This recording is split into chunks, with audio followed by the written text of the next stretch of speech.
Storyblocks Audio. Good afternoon प्यारे बच्चों।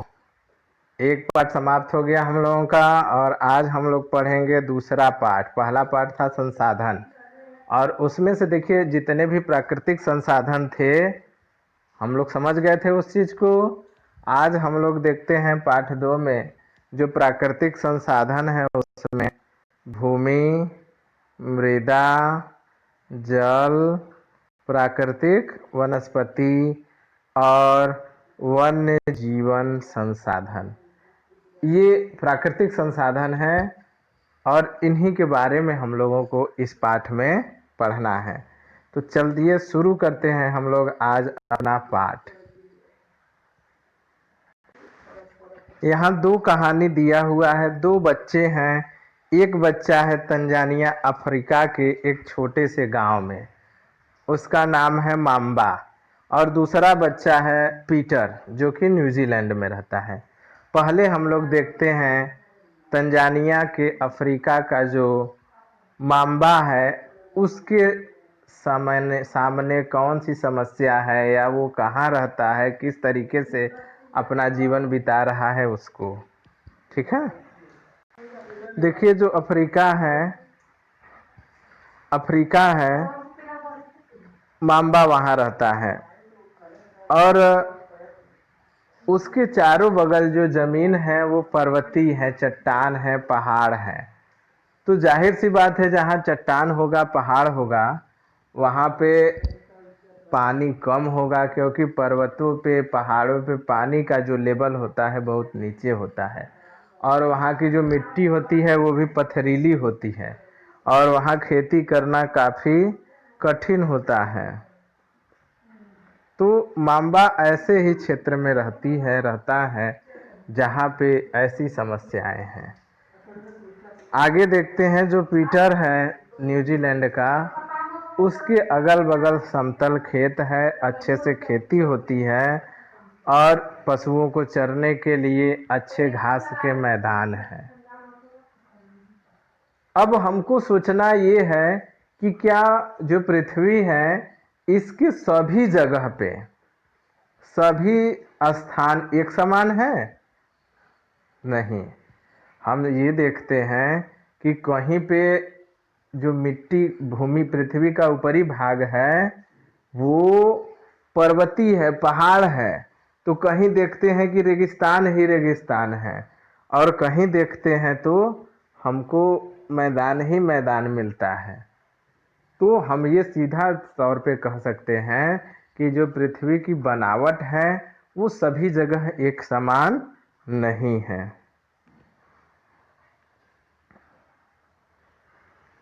एक चीज पर को हम लोग थोड़ा सा ध्यान से देखेंगे। यहाँ विश्व की 90% जनसंख्या भूमि के 30% भूभाग पे रहती है। इसका मतलब ये है मनुष्य कहाँ रहता है? जहाँ उसको अपने जीवन को जीने के लिए सुविधा हो, पानी हो, खेती करने के लिए मैदान हो। मैदान का मतलब खेत में पत्थर उत्थर न हो, मैदानी क्षेत्रों में यातायात का साधन, सड़कें वगैरह आसानी से बन जाती है, तो वहीं पे मनुष्य रहता है। तो देखिए इसमें सीधा दिखा हुआ है कि जो विश्व की 90% जनसंख्या है वो जो भूमि हमारे पृथ्वी पर है, पहले तो हम लोग यही देखेंगे कि जो पृथ्वी हमारी है उस पर 70% 71% जल है, मात्र 30% क्षेत्र पे ही भूभाग है और उस 30% के 30% क्षेत्र पे ही 90% जनसंख्या रहती है और शेष जो 70% भूभाग है पृथ्वी का वो बहुत कम जनसंख्या वहाँ पे रहती है क्योंकि वहाँ रेगिस्तान है, पर्वत है, पहाड़ है और बर्फ से ढका हुआ है। देखिए अब हम लोग पढ़ेंगे भूमि को। जो पहला महत्वपूर्ण प्राकृतिक संसाधन है भूमि, उसको पढ़ते हैं हम लोग। देखते हैं, अभी हम बताएं कि जो ये पृथ्वी है इसके ये 70% भूभाग पे क्या है? जल है और जो 30% भूभाग ये बच रहा है उसी पे ही भूमि है जहाँ पे मनुष्य रहता है। और जो ये 30% भूमि है उस पे वो भी सभी जगह एक समान नहीं है, अलग अलग है। देखिए, और हम पहले ही बताए कि मनुष्य वहीं रहता है जहाँ पे उसको जीवन जीने के लिए सभी सुविधाएं उपलब्ध हो। अब आप बताइए कि क्या पहाड़ों पे जीवन सुलभ होगा कि मैदानी क्षेत्रों में? जाहिर सी बात है मैदानी क्षेत्रों में ज़्यादा सुलभ होगा। तो जनसंख्या ज़्यादा कहाँ रहेगी, पहाड़ी क्षेत्रों में कि रेगिस्तान में कि मैदान में? मैदान में ही ज़्यादा रहेगी। अब आगे बढ़ते हैं हम लोग। देखिए यहाँ दिया भी हुआ है, मुख्यतः भूमि और जलवायु के विभिन्न भिन्न भिन्न लक्षणों के कारण विश्व के विभिन्न भागों में जनसंख्या का वितरण असमान पाया जाता है। उबड़ खाबड़ स्थलाकृति, पर्वत के तीव्र ढाल, जलाक्रांत, संभावित निम्न क्षेत्र, मरुस्थल क्षेत्र एवं सघन वन क्षेत्र सामान्यतः विरल अथवा निर्जर हैं।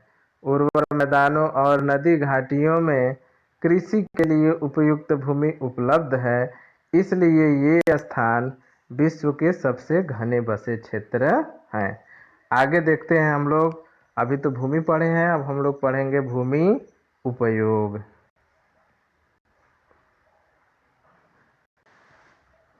देखिए, भूमि का उपयोग विभिन्न कार्यों के लिए किया जाता है। भूमि का उपयोग किन किन कार्यों के लिए किया जाता है? खेती करने के लिए, पेड़ पौधे लगाने के लिए, खनन भी हम लोग भूमि पर ही करते हैं, सड़कें बनवाते हैं, और उद्योग धंधा भी हम लोग कहाँ लगाते हैं? भूमि पे ही। यानी जहाँ जहाँ का उपयोग किया जाता है उसे हम भूमि उपयोग कहते हैं। अब यहाँ हम थोड़ा सा विश्व की जो भूमि है किस किस काम में आती है थोड़ा सा देखते हैं, और इसमें हम लोग मेन रूप से देखेंगे भारत को। देखिए, भारत में जो भूमि है उसका 57% जो भाग है वो फसल के लिए उपयोग किया जाता है। गेहूँ, चावल, जितने भी फसल होते हैं उनका उत्पादन करने में। 4% जो भूमि है उसको चरागाह के रूप में उपयोग किया जाता है, जहाँ पशुओं को चराते हैं। 22% जो भूभाग भारत का है, जितने भी भूमि है उसका हम बता रहे हैं, 32,87,264 वर्ग किलोमीटर जो भी जमीन हमारे भारत का है उसके 22% भूभाग पे वन है, 4% पशुओं को चराने के लिए है, और 57% भूभाग पे खेती की जाती है, अन्न का उत्पादन किया जाता है। और 17% जो भूमि है उसका हम लोग अन्य कार्यों में उपयोग करते हैं। पूरा जोड़ेंगे तो 100% हो जाएगा। अब हम लोग देखते हैं कि जो जमीन होती है, भूमि होता है, उसका उपयोग, सभी भूमि का उपयोग एक कार्य के लिए नहीं किया जाता है। जैसी भूमि होती है उस तरीके से उसका उपयोग किया जाता है। तो भूमि का जो उपयोग होता है वो उसके भौतिक कारकों पर निर्भर करता है, जैसे स्थलाकृति,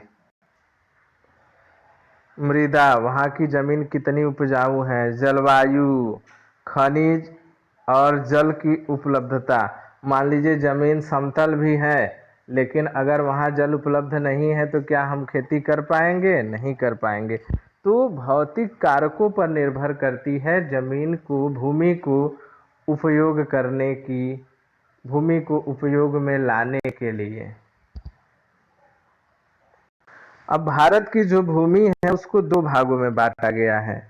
पहला है निजी भूमि। निजी भूमि जो होती है वो व्यक्ति विशेष की होती है, और कुछ भूमि जो होती है वो सामुदायिक होती है।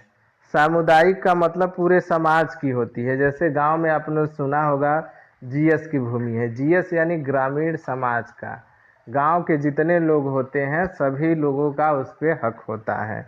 लेकिन आजकल हम लोग देख रहे हैं जितने भी सामुदायिक भूमि थी उसका लोग अतिक्रमण करते जा रहे हैं। जैसे मकान बनवाने में, तालाब बनवाने में इत्यादि, जो खेती करने के लिए इन सब जगहों पे सामुदायिक भूमि का उपयोग कर लिए हैं। और धीरे धीरे भारत से सामुदायिक भूमि, जो जीएस की भूमि थी, धीरे धीरे समाप्त होती जा रही है। सरकार उस भूमि का उपयोग गरीबों को आवास बनाने के लिए भी करती है।